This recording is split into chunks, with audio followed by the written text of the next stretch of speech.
बिस्मिल्लाहिर्रहमानिर्रहीम। अभी हम बात करेंगे असल communication of two level implementation.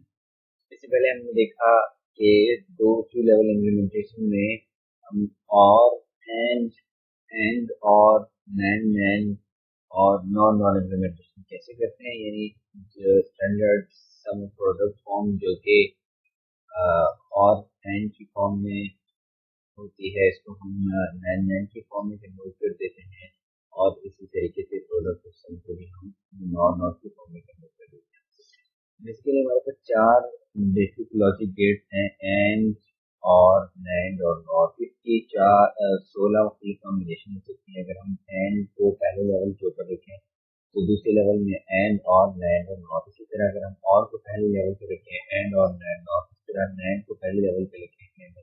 तो इस तरह से हमारे पास 16 कॉम्बिनेशन है। अभी से जो हाईलाइटेड कॉम्बिनेशन है उन्हें हम डीजेनरेटेड फॉर्म कहते हैं, यानी दो तरह की कॉम्बिनेशन है। एक को हम डीजेनरेटेड फॉर्म कहते हैं और एक को हम नॉन डीजेनरेटेड फॉर्म कहते हैं।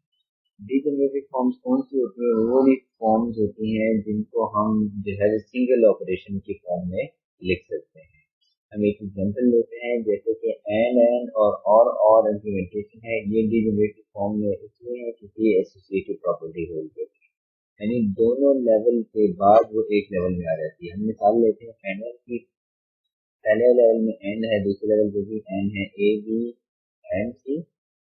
This is due to the associative property equal to A plus B plus C, और ये तीनों एक ही बात है। यानी इसको अगर हम इस तरीके से लिखें या दो लेवल में लिखें, बात एक ही है, यानी दो लेवल डी जनरेट होकर एक ही लेवल बन जाता है, एक ही ऑपरेशन हो जाता है। तो इसलिए हम इसे डीजेनरेटेड फॉर्म देते हैं।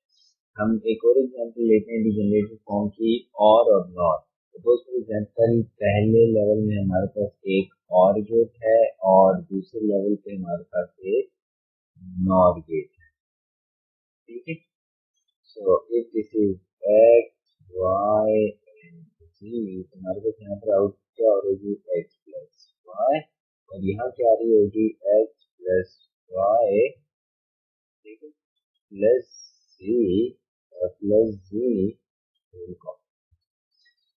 और अगर इसके ऊपर डिमॉर्गन रूल अप्लाई करें तो डिमॉर्गन रूल क्या कहता है, X bar dot Y bar dot C bar. और अगर हम इसको और से देखें तो ये क्या है, ये एक एंड ऑपरेशन है, और एंड का जो है ना इनपुट्स को इन्होंने इन्वर्ट किया है। सो these two level implementations are degenerated into an AND gate. So this is an and a degenerate। इस तरीके से अगर हमने नॉर नैंड की इम्प्लीमेंटेशन करनी हो तो देखते हैं कि क्या वो ये डीजेनरेटेड फॉर्म में है कि नहीं। पहले स्टेप में हमारे पास एक पहले लेवल में एक नॉर गेट है और दूसरे लेवल में हमारे पास एक नैंड गेट है, ठीक है। So this is x, y and z. The output is x plus y whole bar. This is nothing but equal to x bar dot y bar. Now let's see x, y, this output x, y dot y bar dot z whole bar। अगर इसको De Morgan rule apply करें तो this is equal to x double bar plus y double bar plus z bar whole double bar. Double inversions cancel हो जाएंगे and we will left with x y plus z whole bar. This is nothing but an or gate, यानी इसको हम इस तरीके से भी represent कर सकते हैं। जी जो है वो इन्वर्टेड है और बाकी सारे so two-level implementation of NOR and NAND reduces to an OR gate. So this is a degenerate.